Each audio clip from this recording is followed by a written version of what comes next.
दोस्तों, मेरा नाम अर्चना है और मेरी शादी आज से 6 साल पहले हुई थी। मेरी शादी के वक्त मैं सिर्फ 20 साल की थी। मेरा एक 2 साल का बेटा भी है, लेकिन मेरे पति पिछले 1 साल से घर नहीं आए हैं। दरअसल मेरे पति आर्मी में हैं और वो किसी मिशन के लिए दूसरे देश में गए हुए हैं, इसलिए उनको छुट्टी नहीं मिल पाई है। अब मैं हर वक्त अपने पति को याद करती रहती हूँ और उनका प्यार पाने के लिए तड़पती रहती हूँ। मेरे देवर और उनकी पत्नी भी हमारे साथ ही रहती हैं। पड़ोस में एक लड़का है जो मुझे पसंद है, वो भी मुझसे प्यार करता है मगर कहता नहीं है। एक दिन अर्चना अपने बेटे को गोद में लिए खिड़की पर बैठी थी। धीमी धूप में नहाते हुए पेड़ों को देखते हुए वो अपने पति के बारे में सोच रही थी। तभी दरवाजे पर घंटी बजी।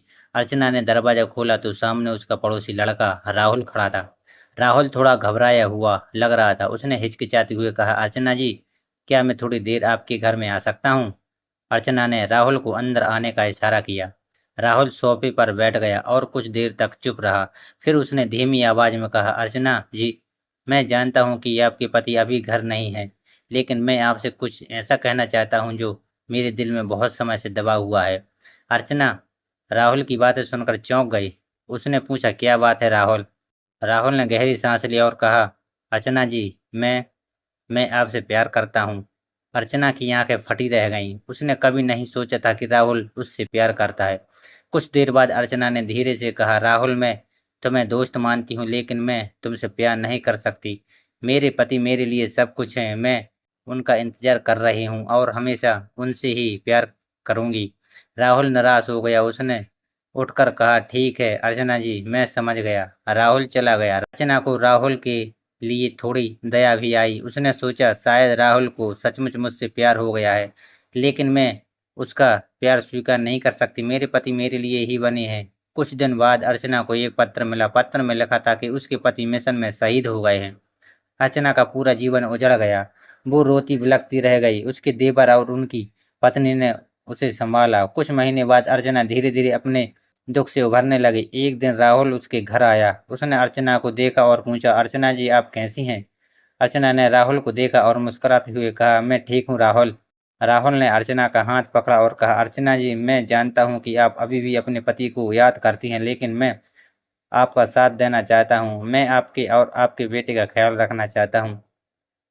अर्चना राहुल की बातों से बहुत प्रभावित हुई। उसने राहुल का हाथ थाम लिया और कहा, राहुल, मैं तुम्हारा प्यार स्वीकार करती हूँ। इस तरह अर्चना और राहुल की शादी हो गई। राहुल ने अर्चना और उसके बेटे का पूरा ख्याल रखा। अर्चना को धीरे धीरे अपने पति की याद कम होने लगी और वो राहुल के साथ खुश रहने लगी। राहुल ने न केवल अर्चना का बल्कि उसके बेटे का भी पूरा ख्याल रखा। धीरे धीरे अर्चना को अपने पति की याद कम होने लगी और वो राहुल के साथ अपनी जिंदगी में आगे बढ़ने लगी। कुछ सालों बाद अर्चना और राहुल की एक बेटी भी पैदा हुई। उनके घर में खुशियों का माहौल था। एक दिन अर्चना को काम से घर लौटते हुए रास्ते में एक आदमी दिखा। वो आदमी अर्चना को परिचित लग रहा था। अर्चना ने उस आदमी को ध्यान से देखा और उसे पहचान लिया। वो आदमी कोई और नहीं बल्कि अर्चना के पति आर्मी कैप्टन विनोद थे। अर्चना को यकीन नहीं हो रहा था। उसने विनोद से पूछा, विनोद, तुम जिंदा कैसे हो? विनोद ने मुस्कुराते हुए कहा, मैं मिशन में शहीद नहीं हुआ था। मैं घायल हो गया था और मुझे एक दुश्मन देश ने बंदी बना लिया था। मैं कई सालों तक कैद में रहा, लेकिन आज मैं भाग निकलने में सफल रहा। अर्चना खुशी से झूम उठी। उसने विनोद को गले लगा लिया। अर्चना अब दो राह पर खड़ी थी। एक तरफ उसका पति विनोद था, जिसे वो अब भी प्यार करती थी, और दूसरी तरफ उसका पति राहुल था, जिसने पिछले कुछ सालों में उसकी और उसके बच्चों की बहुत अच्छी देखभाल की थी। अर्चना, विनोद और राहुल तीनों ही एक मुश्किल स्थिति में थे। अर्चना को समझ नहीं आ रहा था कि वो क्या करे। विनोद को देखकर अर्चना के दिल में पुरानी यादें ताजा हो गईं। वो विनोद से बहुत प्यार करती थी और उसे खोने का गम अभी भी उसके दिल में था। लेकिन राहुल ने भी पिछले कुछ सालों में अर्चना और उसके बच्चों की बहुत अच्छी देखभाल की थी। राहुल एक अच्छा पति और पिता बन गया था। अर्चना को पता था कि अगर वो विनोद के पास वापस चली जाएगी तो राहुल का दिल टूट जाएगा, और अगर वो राहुल के साथ ही रही तो विनोद को हमेशा दर्द होता रहेगा। अर्चना ने कई दिनों तक सोचा और अंत में उसने एक फैसला लिया। उसने विनोद और राहुल को बुलाया और उनसे अपनी बात कही। अर्चना ने कहा, विनोद, मैं तुमसे एक बात कहना चाहते हूँ। मैं तुम्हें हमेशा प्यार करती रही हूँ और तुम्हें खोने का गम मुझे आज भी है। लेकिन पिछले कुछ सालों में राहुल ने मेरी और मेरे बच्चों की बहुत अच्छी देखभाल की है। वो एक अच्छा पति और पिता बन गया है। मैं उनसे तलाक नहीं ले सकती। विनोद निराश था, लेकिन उसने अर्चना के फैसले का सम्मान किया। राहुल भी समझ गया कि अर्चना का फैसला सही है। उसने अर्चना और विनोद को गले लगाया और कहा, मैं तुम दोनों की खुशी चाहता हूँ। अर्चना, विनोद और राहुल ने एक समझौता किया। अर्चना, विनोद और राहुल तीनों ही एक साथ रहने लगे। विनोद ने अर्चना और राहुल दोनों को अपना दोस्त मान लिया। तीनों ने मिलकर एक खुशहाल परिवार बनाया। कुछ सालों बाद अर्चना, विनोद और राहुल का परिवार खुशी खुशी रह रहा था। उनके 3 बच्चे भी हो चुके थे। अर्चना और विनोद दोनों ही अपने अपने कामों में व्यस्त रहते थे। राहुल ने घर का काम संभाल लिया था। वो बच्चों की देखभाल करता था और घर के कामों में अर्चना की मदद करता था। एक दिन अर्चना को अपने ऑफिस से एक प्रमोशन का ऑफर मिला। उसे दूसरे शहर में जाना था। अर्चना ने इस ऑफर के बारे में विनोद और राहुल को बताया। विनोद ने कहा, यह तुम्हारे करियर के लिए एक अच्छा मौका है, तुम्हें इसे स्वीकार कर लेना चाहिए। राहुल ने भी सहमति जताई। उसने कहा, तुम चिंता मत करो, मैं यहाँ बच्चों की ध्यान रखूंगा। अर्चना ने अपने परिवार की बात मान ली और उसने प्रमोशन का ऑफर स्वीकार कर लिया। अर्चना नए शहर में चली गई और उसने अपना काम शुरू कर दिया। वो अपने काम में बहुत व्यस्त रहती थी, लेकिन वो अपने परिवार को भी याद करती थी। विनोद और राहुल अक्सर अर्चना से मिलने आते थे।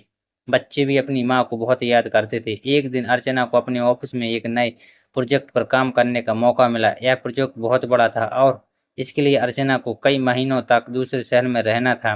अर्चना ने इस प्रोजेक्ट के बारे में विनोद और राहुल को बताया। विनोद और राहुल ने अर्चना को इस प्रोजेक्ट को स्वीकार करने के लिए प्रोत्साहित किया।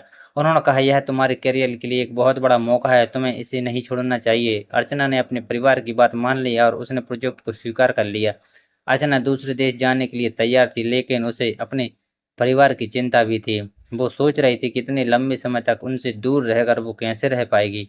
लेकिन विनोद और राहुल ने उसे आश्वस्त किया कि वो बच्चों का ध्यान रखेंगे और वो उससे लगातार संपर्क में रहेंगे।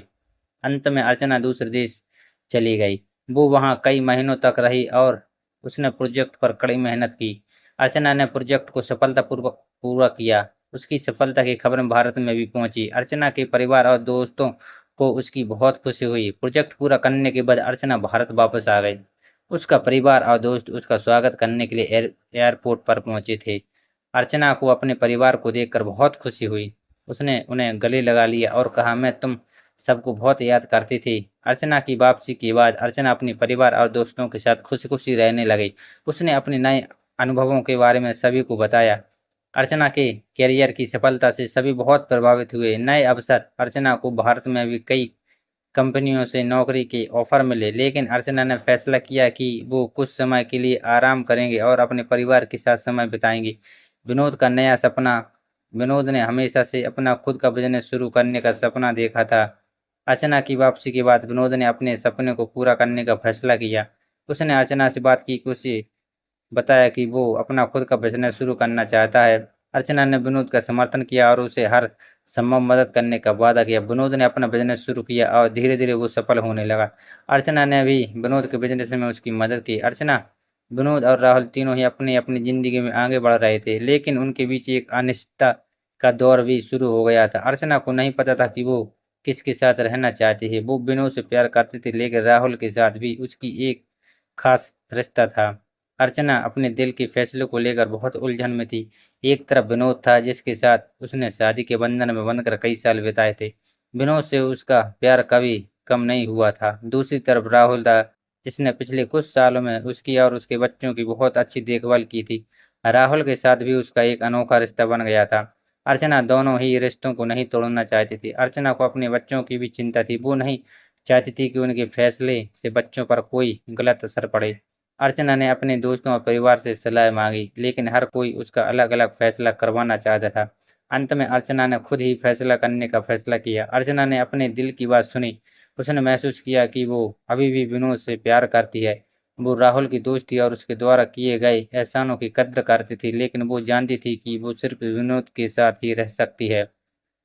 अर्चना ने विनोद से अपने दिल की बात बताई। विनोद भी अर्चना से प्यार करता था। दोनों ने एक दूसरे को माफ कर दिया और फिर से साथ रहने का फैसला किया। राहुल को जब अर्चना के फैसले का पता चला तो वो थोड़ा निराश हुआ।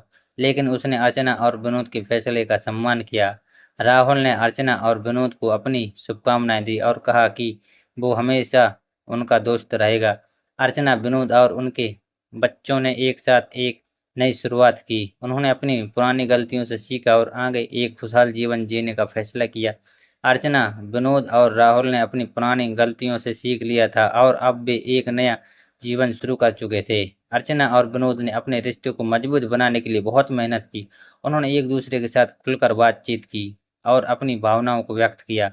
धीरे धीरे उनका विश्वास और प्यार फिर से मजबूत हो गया। राहुल भी अपने जीवन में आगे बढ़ चुका था। उसने एक नई लड़की से शादी की थी और उसका अपना परिवार शुरू कर लिया था। वो अक्सर अर्चना और विनोद से मिलने आता था और उनके साथ समय बिताता था। अर्चना और विनोद के बच्चे अपने माता-पिता को एक साथ देखकर बहुत खुश थे। उन्हें अब ऐसा लग रहा था कि उनका परिवार पूरा हो गया है। समय बीतता गया, इस तरह कई साल बीत गए। अर्चना, विनोद, राहुल और उनके परिवार खुशी-खुशी रहने लगे। उन्होंने एक दूसरे के साथ प्यार, सम्मान और विश्वास के साथ जीवन जीना सीख लिया था। अर्चना, विनोद और राहुल ने अपनी गलतियों से सीखकर एक दूसरे को माफ कर दिया और एक खुशहाल जीवन जीने का रास्ता ढूंढ लिया। कहानी कैसी लगी कमेंट बॉक्स में जरूर बताएं। धन्यवाद।